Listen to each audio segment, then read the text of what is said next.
يلا. في بداية المشوار هقول لكم قصة بسيطة كده عن سواق كان شغال على موقف في مصر عندنا يعني هنا. السواق ده جاب واحد من المطار من دولة، يعني راجل ثري معاه فلوس. الراجل ده أول ما ركب معاه قال له أنا عاوز بنت وكده عشان خاطر يمارس معها الرذيلة والعياذ بالله. السواق قال له خلاص مفيش مشكلة، قال له هديك أنت 6000 وهدي البنت 10000.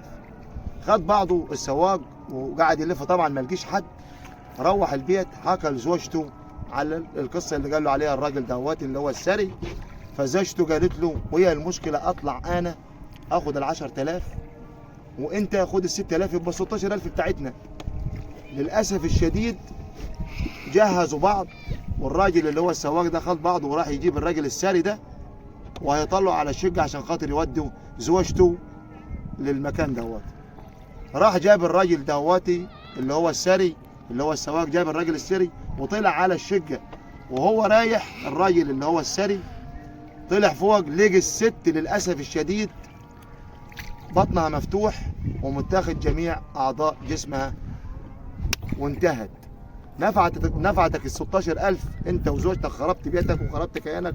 شوف ربنا سبحانه وتعالى، كنت انت عاوز اما تدور على 16000 ربنا سبحانه وتعالى رماك في النار انت وزوجتك وبئس المصير. يا جماعة الخير دي قصص وعبرة المفروض ناخد منها ونحافظ على بعض ونخاف على بعض، وربنا يعافينا وإياكم. شكرا. بسم الله الرحمن الرحيم. السلام عليكم ورحمة الله وبركاته. النهاردة هنتكلم معاكم عن بعض الرجالة اللي بتطلع مع أزواجها على التيك توك. النهاردة السوشيال ميديا كل واحد عاوز يعمل فلوس أو يعمل قرشين بيلجأ للسوشيال ميديا، وللأسف الشديد بيبقى ديوس بياخد زوجته معاه أو أخته أيا كان، واحدة من العيلة ولا قريبته ولا صاحبته أيا كان، بياخدها ويطلع بيها يعمل فيديو. البنت بتبقى عارضة حاجات من أعضاء جسمها اللي احنا كلنا عارفينه للأسف الشديد. طبعا اما تبقى من بيئة غير محترمة، لمحها أب يقول لها كده غلط، ولا معها اخ يقول لها كده غلط، ولا معها خال يقول لها كده غلط، ولا عم يقول لها كده غلط. وللاسف الشديد الديوس اللي بيبقى معها محدش ليه كلام عليه ان هو يقول له اللي انت بتعمله غلط. النهارده بنجري ورا الفلوس بعبط. الكلام اللي احنا بنعمله على السوشيال ميديا، البنات اللي بتطلع عريانه وبترقص مع ازواجها وبتطلع تتكلم مع ازواجها في الفيديوهات، والمناظر اللي احنا بنشوفها في منتهى قله الادب وقله الحياه. ما عادش فيه خشة ولا حياه ولا فيه رجوله للاسف الشديد. ما كل ده ليه؟ قله ايمان ودين. وعشان ايه برضه؟ عشان الفلوس. ما هو للاسف الشديد، اما اقول لك للاسف الشديد البدايه هنا الناس بتجري ورا الدولارات والفلوس ونسيت دينها ونسيت اصلها ونسيت شرفها.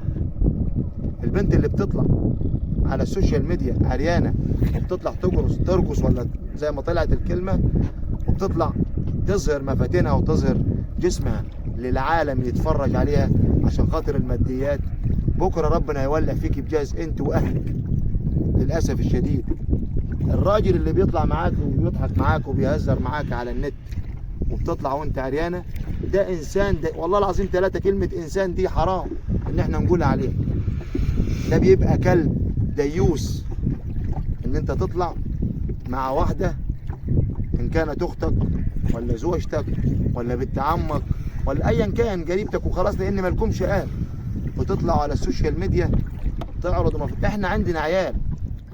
حرام عليك انت وهي لما ولد انا او بنت تشوف اللي انت بتعملوه. كل العيال الاطفال، مفيش بيت النهارده مفيش نت، مفيش بيت النهارده ما عندوش تليفون فيه كاميرا. العالم كله بقى عنده موضوع التكنولوجيا ده يا جماعه، بقى حاجه خطره جدا علينا النهارده. والله العظيم الموضوع اصبح خطر جدا. عيالنا بتشوف مناظر مش كويسه، يعني العيل عنده 7 8 سنين ولا 10 سنين ويشوف واحده عريانه وشوف واحده بترقص، شوف واحد بيعمل مع واحده، مش كلام فاضي وقله ادب وسفاله. ليه وعشان ايه؟ كل ده عشان الفلوس. اشتغل بعرق جبينك وهتاكلها حلال وربنا هيكرمك بيها. خلي بالكم، اقسم بالله العلي العظيم الاشخاص اللي بتعمل كده والله ربنا بيبتليها بأوسخ الأمراض اللي في الدنيا. بيجي له سرطان أيا كان، بيجي له مرض بيعاني منه سنوات لحد ما يخش قبره، لأن فلوسك بدايتها حرام وأنت نشأت وبدأت حرام. يا ريت نخلي بالنا من النقطة دي. دي نصيحة لكل بنت، ابدأ صفحة جديدة مع نفسك وربنا هيكرمك.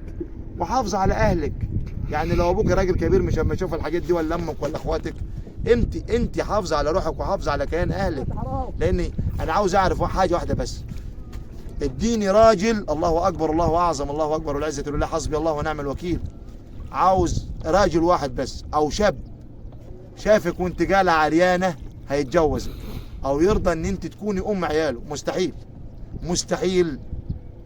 ابدأي واعملي كيان لروحك ولبيتك ولمستقبلك ولأسرتك ولأهلك، وما تفضحيش أبوك اللي رباك وكبرك، ما تفضحيش عشان خاطر الفلوس. ينتقم منكم ربنا، بوظتوا الدنيا.